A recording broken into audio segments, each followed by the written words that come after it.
Existe muito ecoeconomista hoje? Existe Ideia de números?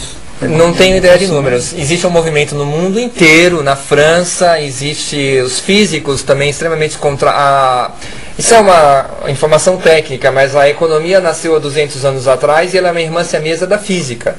Só que ela é uma irmã da física clássica e a física avançou muito nesse período. Então ela teria que ter acompanhado os conhecimentos da física. Ficou para trás.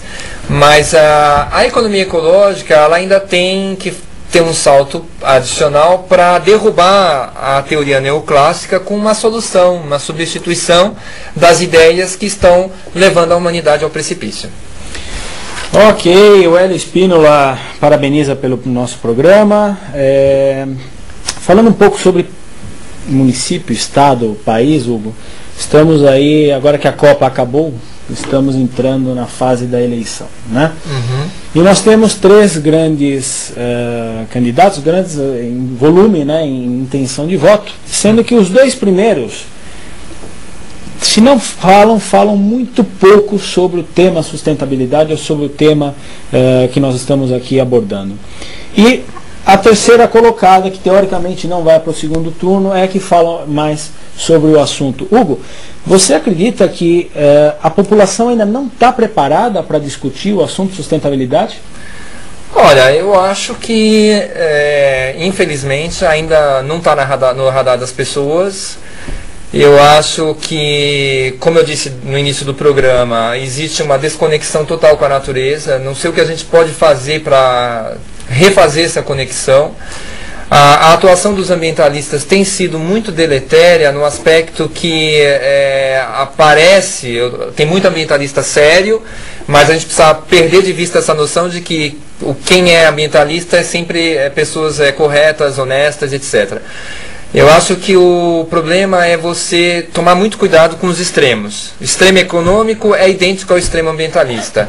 Então, se você não tiver uma visão que coloca o ser humano no centro das coisas, o ser humano é o elemento mais importante, o agente transformador para o bem e para o mal, e que ele seja colocado com mais possibilidade de atuação, de intervenção, de responsabilização, aí eu acho que a importância fundamental é as pessoas entenderem que elas fazem parte do processo e são todos nós somos igualmente responsáveis pelo planeta.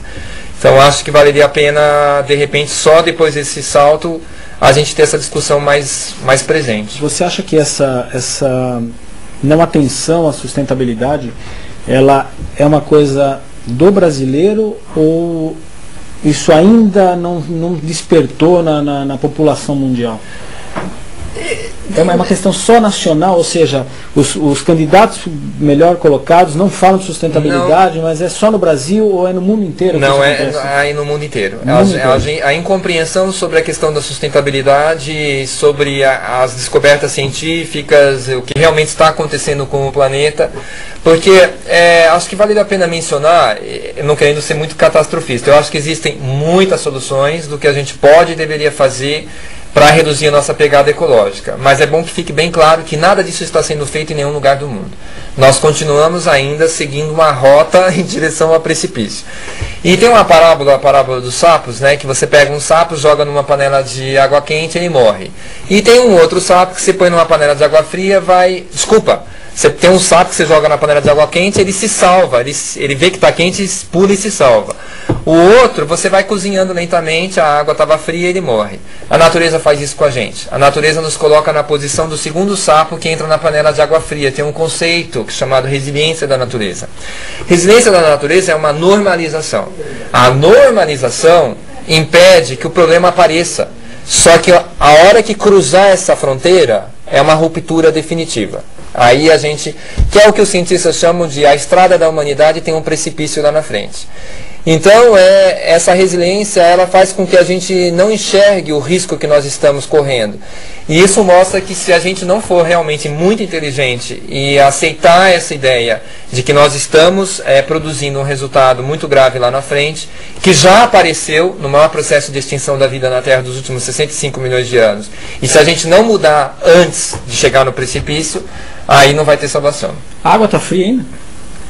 está já chegando numa temperatura boa. Está numa temperatura boa já.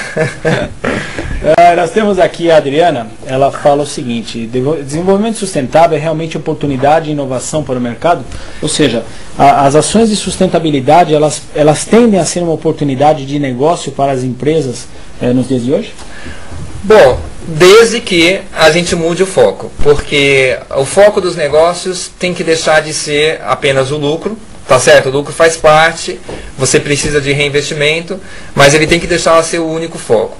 Não faz o menor sentido, na minha opinião, hoje, você ter uma concentração de riqueza tão grande como existe no planeta. E não é no Brasil, é nos Estados Unidos, é na França, é na Europa.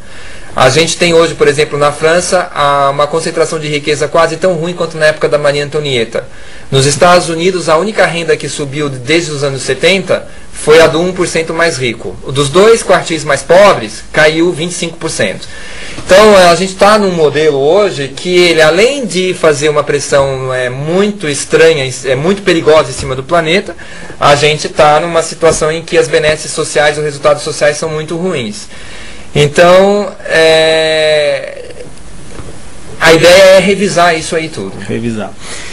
É complicado, né? A gente acaba pensando, né, de que forma que a gente pode achar uma solução, né? Porque a gente esbarra muito em questões que você falou, né, no caso da China, que a questão é negociar, é conversar, né? Uhum. Nós ainda temos tempo para essa conversa? Você acha que ainda nós temos solução? Ou seja, talvez, te pergunto, uma questão de baixar leis que realmente proíbam determinada situação, determinado desastre.